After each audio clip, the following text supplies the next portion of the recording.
Hey guys, how's it going? Mark here from Zorus Media, and in today's video I want to break down how to find your target audience through social media. And as you know, social media has become an integral part of society. Every business is using social media, every single person you know is using social media, your 6 year old brother, sister, or nephew is using social media. It's just become a normal thing in society that everyone's using.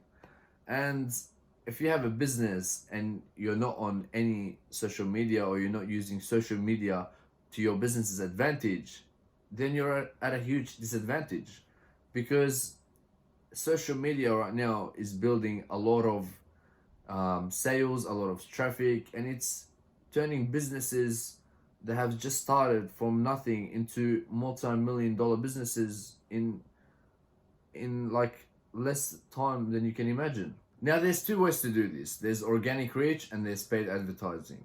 And organic reach is a way where you can publish your posts and have people engage with them for free, basically. But with paid advertising, you publish your posts, then you pay, say, Instagram or Facebook to advertise your posts to get the engagement that you're looking for. Now, there's advantages and disadvantages for both, but for me personally, I always go with organic reach if I'm starting something from scratch because then it just makes it easier for me and it just leaves no costs to be put into it. What you also need to consider is your username easy to find? Does it suit your niche? And if it does not, then you gotta change it to suit that niche. And touching on from that, what you also gotta have is a call to action because people want to be enticed. People want to be um, speechless about what you're doing. And when they see a call to action, it's that call to action is like inviting them into that product or service that you're selling, and that just boosts your sales up. It boosts your page up, and it makes your page more shareable with people. Talking about shareable, you gotta post content that people are more likely to share and are likely to save it for later. We call this kind of posts evergreen posts. So what evergreen posts really means is that this kind of posts, they don't have an expiration date. So if you're posting valuable content, things that are teaching people how to do things, that's evergreen posts. So people are able to save those posts, view it later, share it with their friends, which is really good because then their friends can come and check your content. They share it on their stories. Their followers can come and check your content. And that just leads to more engagement, which later on leads to more sales for you. And more sales means more money. So it's like a win-win. I'm not saying go share all your knowledge with your followers, but give them value.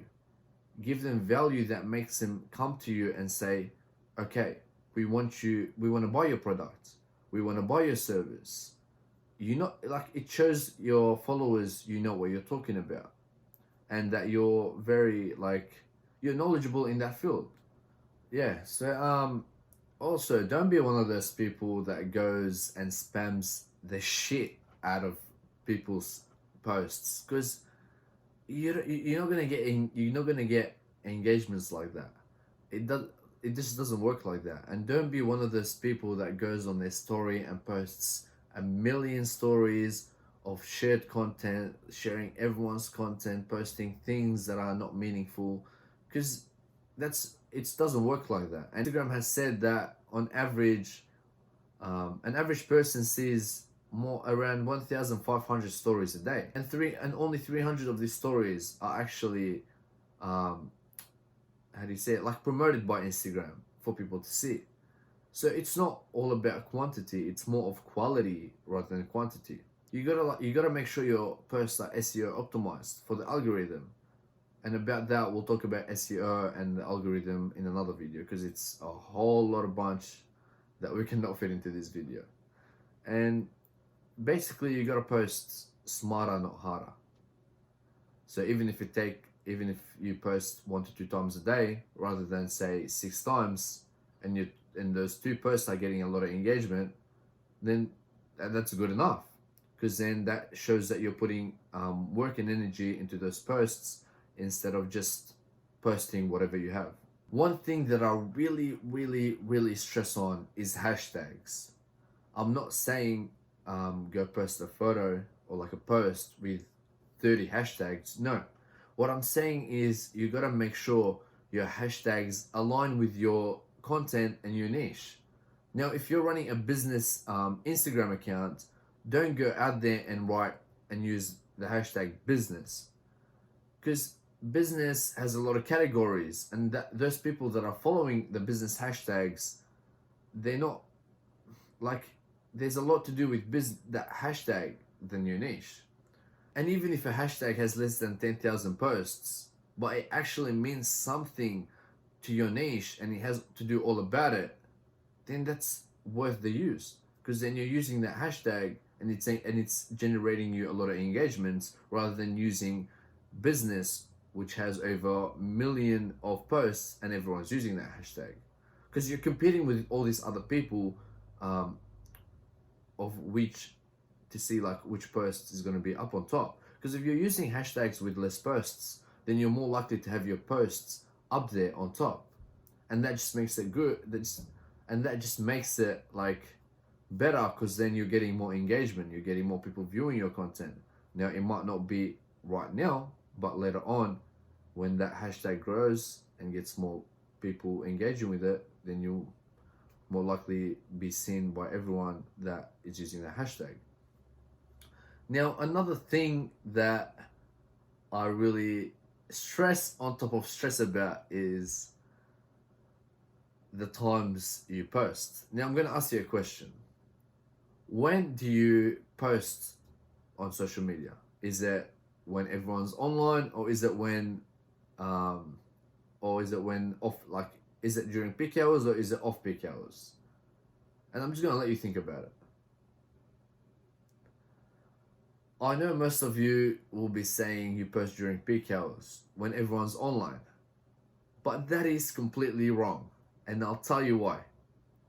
When you're posting during peak hours and when everyone's online, you're competing literally with all these people that are posting at those times. Because I bet you 99% of people, they post during peak hours. And what that does is overcrowds the algorithm. It makes all these posts that are getting posted at the same time compete with each other. So what's the best thing to do is post off peak hours, because then your post would be sitting at the top instead of at the bottom. And that way, even if you're not getting engagement within the first few, say, you're not getting a lot of engagement within the first few hours, if you wait and see, you'll actually receive more engagement over time on that posts than your other posts that you posted in peak hours. It's crazy how things work, but actually try it and you'll find out. And if I'm wrong, then I quit. Then I just quit. Nah, scrap that. I ain't quitting. There's different things work for different people, and that's what I found out. Posting off peak hours actually made my content more engaging than peak hours. So yeah, now we're getting to the end of the video, and I'll just touch on base with a few other things. I'll talk more deep into this two things in another video, but you gotta balance your posts. You gotta post 80%. I know you might have heard this elsewhere, but you gotta post 80-20.